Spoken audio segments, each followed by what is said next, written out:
Hi guys ನಮಸ್ಕಾರ ಎಲ್ಲರಿಗೂ welcome back to our channel. So ಇವತ್ತು ನಾವು ತುಂಬ ಇಂಪಾರ್ಟೆಂಟ್ ಬಗ್ಗೆ ಡಿಸ್ಕಸ್ ಮಾಡೋಣ, ದಟ್ ಇಸ್ ರಿವ್ಯಾಲ್ಯೂಯೇಷನ್. ಸೊ ಈ ಒಂದು ವಿಡಿಯೋ ನೋಡೋದ್ರಿಂದ ನಿಮಗೆ ತುಂಬ ಕನ್ಫ್ಯೂಷನ್ಸ್ ಕ್ಲಿಯರ್ ಆಗುತ್ತೆ. ದಟ್ ಇಸ್, ನಾನು ರಿವ್ಯಾಲ್ಯೂಯೇಷನ್ ಅಪ್ಲೈ ಮಾಡಬೇಕಾ ಬೇಡವಾ, ಫೋಟೋ ಕಾಪಿ ಬೇಕಾ ಬೇಡವಾ, ಫೋಟೋ ಕಾಪಿ ಮತ್ತು ರಿವ್ಯಾಲ್ಯೂಯೇಷನ್ಗೆ ಮ್ಯಾಟರ್ ಆಗುತ್ತಾ, ಸೊ ಡೇಟ್ಸ್ ಏನು, ಸೊ ಸ್ಟಾರ್ಟಿಂಗ್ ಡೇಟ್ ಏನು, ಎಂಡಿಂಗ್ ಡೇಟ್ ಏನು, ಎಂಡ್ ಡೇಟ್ ಆದಮೇಲೆ ನಾನು ಅಪ್ಲೈ ಮಾಡಿದ್ರೆ ಏನಾಗುತ್ತೆ, ಸೊ ಪೆನಾಲ್ಟಿ ಎಷ್ಟು ಬೀಳುತ್ತೆ, ಸೊ ಇಷ್ಟ್ರ ಬಗ್ಗೆ ನಿಮಗೆ ಕಂಪ್ಲೀಟ್ ಕ್ಲಾರಿಟಿನ ನಾನು ಕೊಡ್ತೀನಿ. Okay, so first of all ನಿಮಗೆ ಗೊತ್ತೇ ಇರುತ್ತೆ ಫೋಟೋ ಕಾಪಿ ಏನಕ್ಕೆ ಮ್ಯಾಟರ್ ಆಗುತ್ತೆ, ಅಥವಾ ಫೋಟೋ ಕಾಪಿ ಅಂದರೆ ಏನಂತ.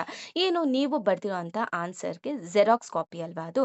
ಸೊ ನೀವು ಏನು ಬರ್ದಿದ್ದೀರಾ, ಸೊ ಮಾರ್ಕ್ಸ್ ಯಾಕೆ ಕಡಿಮೆ ಕೊಟ್ಟಿದ್ದಾರೆ, ಇದು ಎವ್ಯಾಲ್ಯೂಯೇಟರ್ ಮಿಸ್ಟೇಕಾ ನಿಮ್ಮ ಮಿಸ್ಟೇಕಾ, ಸೊ ಅನ್ನೋದು ನಿಮಗೆ ಕಂಪ್ಲೀಟ್ ಕ್ಲಾರಿಟಿ ಅದರಲ್ಲಿ ನೋಡಿದಾಗ ಗೊತ್ತಾಗುತ್ತೆ.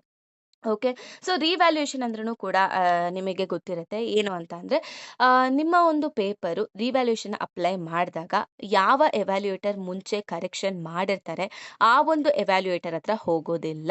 ಸೊ ನಿಮ್ಮ ಒಂದು ಪೇಪರು ಬೇರೆ ಎವ್ಯಾಲ್ಯೂಯೇಟರ್ ಹತ್ರ ಹೋಗುತ್ತೆ. ಸೊ ಸೇಮ್ ಸ್ಟಾರ್ಟಿಂಗ್ ನಿಮ್ಮ ಪೇಪರು ಹೆಂಗೆ ನೇಮ್ ಯು ಎಸ್ ಎನ್ ಇಲ್ದಿರ ಹೋಗುತ್ತೆ ಬೇರೆಯವ್ರ ಹತ್ರ, ಅದೇ ರೀತಿ ಬೇರೆ ಎವ್ಯಾಲ್ಯೂಯೇಟರ್ ಹತ್ರ ಹಾಗೆ ಹೋಗುತ್ತೆ. ಸೊ ಆ ಒಂದು ಬೇರೆ ಎವ್ಯಾಲ್ಯೂಯೇಟರ್ಗೆ ನೀವು ಮುಂಚೆ ಪಾಸ್ ಆಗಿದ್ದೀರಾ ಬಿಟ್ಟಿದ್ದೀರಾ, ಎಷ್ಟು ಮಾರ್ಕ್ಸ್ ಇತ್ತು, ಅದೆಲ್ಲ ಅವರಿಗೆ ಯಾವುದೇ ರೀತಿ ಕ್ಲಾರಿಫಿಕೇಶನ್ ಆಗಲಿ ಇನ್ಫಾರ್ಮೇಷನ್ ಆಗಲಿ ಅವ್ರ ಹತ್ರ ಇರೋದಿಲ್ಲ. ಓಕೆನಾ. ಸೊ ನೀವು ರಿವ್ಯಾಲ್ಯೂಯೇಷನ್ ಅಪ್ಲೈ ಮಾಡಿದಾಗ ನಿಮಗೆ ಮಾರ್ಕ್ಸ್ ಇನ್ಕ್ರೀಸ್ ಆಗ್ಬೋದು ಮತ್ತು ಡಿಕ್ರೀಸ್ ಆಗ್ಬೋದು. ಬಟ್ ಡಿಕ್ರೀಸ್ ಆದರೆ ಯಾವುದೇ ರೀತಿ ಎಫೆಕ್ಟ್ ಇರೋದಿಲ್ಲ.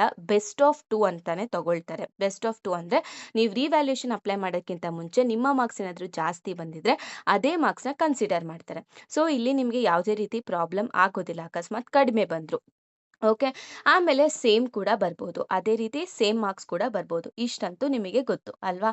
ಸೊ ಇವಾಗ ನಿಮಗೆ ಒಂದು ಕ್ಲಾರಿಫಿಕೇಶನ್ ಕೊಡ್ತೀನಿ, ಫೋಟೋ ಕಾಪಿ ಮತ್ತು ರಿವ್ಯಾಲ್ಯೂಯೇಷನ್ಗೆ ಇರೋ ಅಂಥ ಸಂಬಂಧ ಏನು ಅಂತ ನಾನು ಹೇಳ್ತೀನಿ ನೋಡಿ.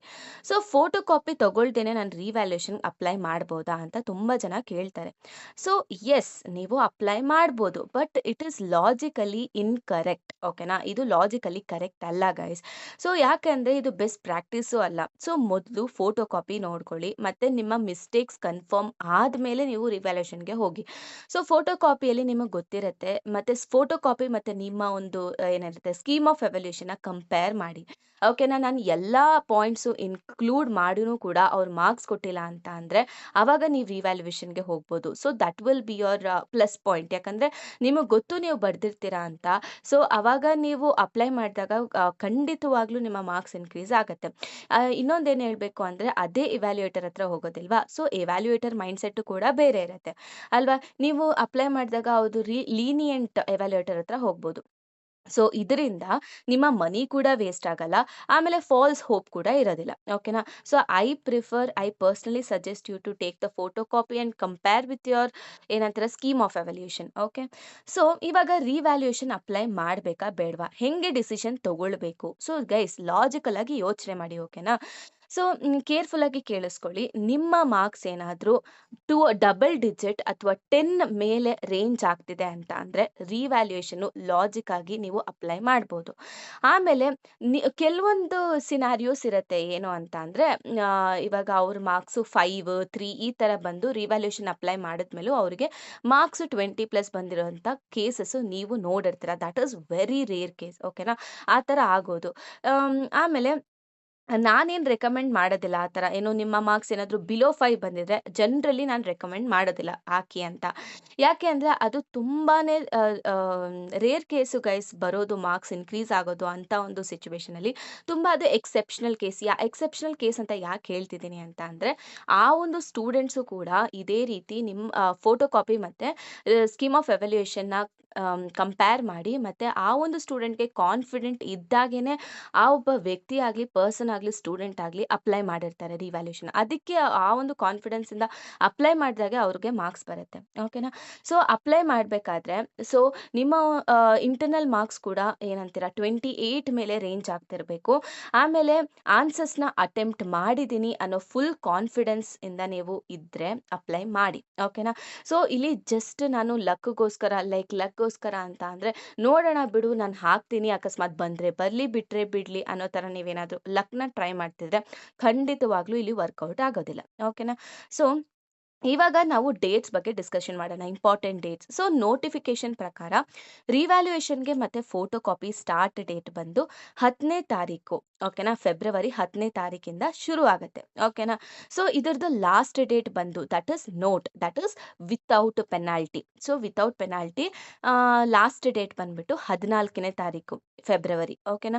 ಸೊ ಇದು ಎಕ್ಸ್ಟೆಂಡೆಡ್ ಲಾಸ್ಟ್ ಡೇಟ್ ಅಂದ್ರೆ ಸೊ ಇವಾಗ 14ನೇ ತಾರೀಕು ಆದ್ಮೇಲೆ ಏನೋ ಒಂದು ಇಶ್ಯೂಸು ಅಂದ್ರೆ 14ನೇ ತಾರೀಕು ಒಳಗಡೆ ನಮಗೆ ಹಾಕಕ್ಕಾಗಿಲ್ಲ ರಿವ್ಯಾಲ್ಯೂಯೇಷನ್‌ಗೆ ಅಂತ ಅಂದೋರು, ಸೊ ನೀವು ಅದಾದ್ಮೇಲೂ ಅಪ್ಲೈ ಮಾಡ್ಬೋದು. ಬಟ್ ಏನು ಅಂತಂದ್ರೆ ₹500 ಪೆನಾಲ್ಟಿ ಪೇ ಮಾಡಬೇಕು. ಓಕೆನಾ? ಆಮೇಲೆ ಇವಾಗ 17ನೇ ತಾರೀಕು ಆದ್ಮೇಲೆ ನಿಮ್ಮ ಏನಂತೀರಾ ರಿವ್ಯಾಲ್ಯೂಯೇಷನ್ನು ಅಪ್ಲಿಕೇಶನ್ ಅಕ್ಸೆಪ್ಟ್ ಆಗೋದಿಲ್ಲ.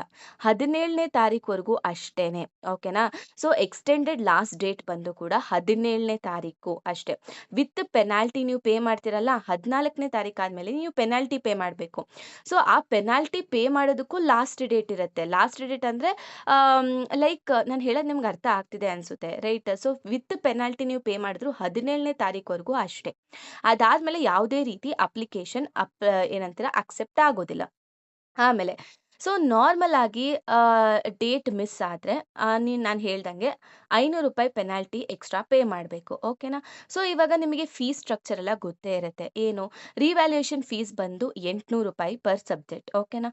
ಫೋಟೋ ಕಾಪಿ ಬಂದ್ಬಿಟ್ಟು ₹400 ಪರ್ ಸಬ್ಜೆಕ್ಟು. ಸೊ ನಿಮಗೆ ಫೋಟೋ ಕಾಪಿ ಮತ್ತು ನಾನು ರಿವ್ಯಾಲ್ಯೂಯೇಷನ್‌ಗೆ ಅಪ್ಲೈ ಮಾಡ್ತೆ ಅಂದರೆ ₹1200 ಆಗುತ್ತೆ.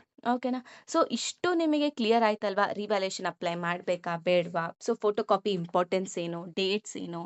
ಪೆನಾಲ್ಟಿ ಎಷ್ಟಿರುತ್ತೆ? ಸೊ ಫೀಸ್ ಎಷ್ಟು? ಸೊ ಇಷ್ಟೆಲ್ಲ ನಿಮಗೆ ಕ್ಲಿಯರ್ ಆಯ್ತು ಅಲ್ವಾ? ಇದು ಬಿಟ್ಟು ನಿಮ್ಗೇನಾದ್ರೂ ಡೌಟ್ಸ್ ಇದ್ರೆ ಕಮೆಂಟ್ ಬಾಕ್ಸಲ್ಲಿ ಕಮೆಂಟ್ ಮಾಡಿ. ನಾನು ಅಲ್ಲೇ ನಿಮಗೆ ರಿಪ್ಲೈ ಮಾಡ್ತೀನಿ. ಓಕೆನಾ? So thank you so much.